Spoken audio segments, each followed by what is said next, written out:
আমরা যে সমস্ত রথযাত্রাগুলি দশকের পর দশক ধরে হয়, প্রাথমিকভাবে এমন প্রায় 60টি রথযাত্রা কমিটিকে আমরা 5 লক্ষ টাকা করে সরকারি সহায়তা আজকে প্রদান করব। এবারের বাজেটে আমরা তীর্থক্ষেত্র সার্কিট নামে একটি ব্যবস্থা রেখেছি।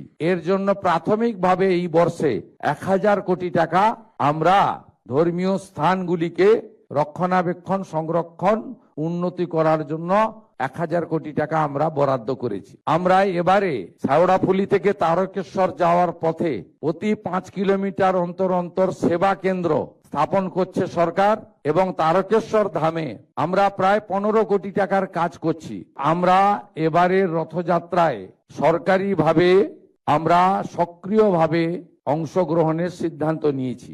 আমরা পশ্চিমবঙ্গের 75টি ঐতিহ্যবাহী রথযাত্রার যে মেলা হয়, মিলন উৎসব হয়, সেখানে আমরা সেবা কেন্দ্র স্থাপন করার সিদ্ধান্ত নিয়েছি। তথ্য সংস্কৃতি দপ্তরের পরিচালনায় এই সেবা কেন্দ্রগুলিতে পুণ্যার্থী এবং যে সমস্ত দর্শকরা আসবেন, ভক্তমণ্ডলীকে ন্যূনতম পরিষেবা প্রদান করা হবে রাজ্যের 75টি জায়গায়। আমরা যে সমস্ত রথযাত্রাগুলি দশকের পর দশক ধরে হয়, প্রাথমিকভাবে এমন প্রায় 60টি রথযাত্রা কমিটিকে আমরা 5 লক্ষ টাকা করে সরকারি সহায়তা আজকে প্রদান করব।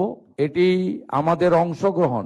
এক্ষেত্রে যে সমস্ত ঐতিহ্যবাহী রথযাত্রা কমিটি আজকে সরকারের এই সামান্য যোগদানে কিছুটা উপকৃত হলেন, তাদেরকে আমি বলবো যে পুরনো ঐতিহ্যবাহী রথগুলো রক্ষণাবেক্ষণ, সংস্কারের প্রয়োজন রয়েছে। সেই কাজে আপনারা এই সামান্য অর্থ ব্যয় করবেন, এটা আমি আশা করব।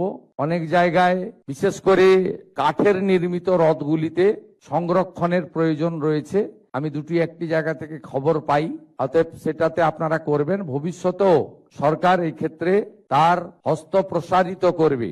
এবারের বাজেটে আমরা তীর্থক্ষেত্র সার্কিট নামে একটি ব্যবস্থা রেখেছি। আমাদের ঐতিহ্যশালী মঠ, মন্দির ইত্যাদি সংস্কার এবং মুর্শিদাবাদের কিরিটেশ্বরী সহ অনেকগুলি প্রাচীন মন্দির যার পুরনো ঐতিহ্য এবং ইতিহাস রয়েছে, তাদের পুনর্সংস্কার এবং হেরিটেজের আওতায় আনার ক্ষেত্রে আমরা উদ্যোগ গ্রহণ করেছি। এক্ষেত্রেও আগামী দিনে পশ্চিমবঙ্গে এই তীর্থক্ষেত্র সার্কিটের ক্ষেত্রে গুরুত্বপূর্ণ কাজ হবে আগামী 2 বছর ধরে।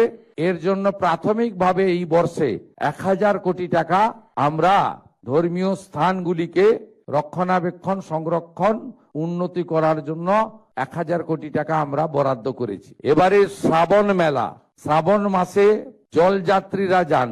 আমি ভারতবর্ষের বহু রাজ্যে দেখেছি সরকারিভাবে এই যে আস্থার একটি বড় পরম্পরা, তাকে কিভাবে সরকার সহযোগিতা করে। আমরা এতদিন ধরে এই রাজ্য বঞ্চিত ছিল। আমরা এবারে শেওড়াফুলি থেকে তারকেশ্বর যাওয়ার পথে প্রতি 5 কিলোমিটার অন্তর অন্তর সেবা কেন্দ্র স্থাপন করছে সরকার, এবং তারকেশ্বর ধামে আমরা প্রায় 15 কোটি টাকার কাজ করছি ওখানে আমাদের বাবা ধামকে সাজানোর জন্য। আমরা 3টি ক্ষেত্রকে বিশেষভাবে এই জলযাত্রী যারা শ্রাবণ মাসে যাবেন বেছে নিয়েছি। একটি জলপাইগুড়ি জলপেশ মন্দিরকে কেন্দ্র করে, একটি ভুটান সীমান্তে আমাদের জয়ন্তী এলাকাতে, আর একটি তারকেশ্বরে। এখানে শ্রাবণ মাসে পুলিশের সহায়তা ক্যাম্প, টেম্পোরারি মেডিকেল ক্যাম্প এবং তাদের রিফ্রেশমেন্টের জন্য জল, ওআরএস এবং নানা ধরনের স্বাস্থ্যসম্মত যে সহযোগিতা করা দরকার সেগুলো, এবং রেস্ট প্লেস, বিশ্রামের জায়গা। যেহেতু শেওড়াফুলি তারকেশ্বর প্রায় 30 কিলোমিটার, অত্যন্ত লম্বা পথ, আমরা সেই ব্যবস্থাও করেছি। এর বাইরেও শুনলে খুশি হবেন, আধ্যাত্মিক চেতনার এই ভূমিতে আমরা সরকারি হেলিকপ্টার থেকে যারা জলযাত্রী যাবেন শ্রাবণ মাসের প্রত্যেকটি সোমবার তাদের উপরে পুষ্পবৃষ্টি, গোলাপ বৃষ্টি করারও সিদ্ধান্ত গ্রহণ করেছি, যদি আবহাওয়া পারমিট করে। আপনাদের সকলকে অভিনন্দন জানিয়ে আগামী 14 তারিখ তারকেশ্বর ধামে আমি উপস্থিত হব। তার আগে, তারপরে 16 তারিখে আমি ঐতিহ্যবাহী কলকাতা রথযাত্রা ইস্কন আমাকে আমন্ত্রণ করেছে, সেখানে আমি উপস্থিত থাকব।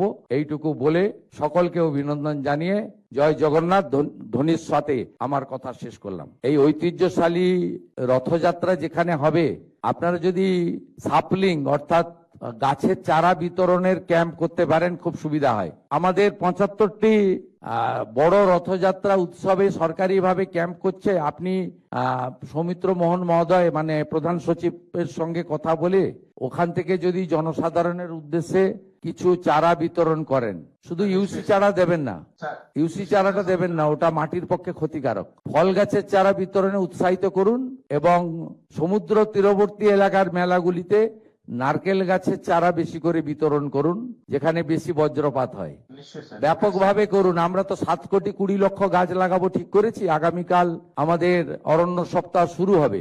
তা আমি আজকে সকালে একটা ন্যাশনাল চ্যানেলে দেখছিলাম উত্তরপ্রদেশ 26 কোটি গাছ লাগাচ্ছে। আমাদের কেন্দ্রীয় স্বরাষ্ট্র সমবায় মন্ত্রী অমিত শাহজি তার নিজের লোকসভা কেন্দ্রে 1,20,00,000 গাছ লাগাচ্ছেন। তা এত বড় রাজ্য, আমরাও এক্ষেত্রে অন্তত উত্তরপ্রদেশের সঙ্গে প্রতিযোগিতা করতে পারি।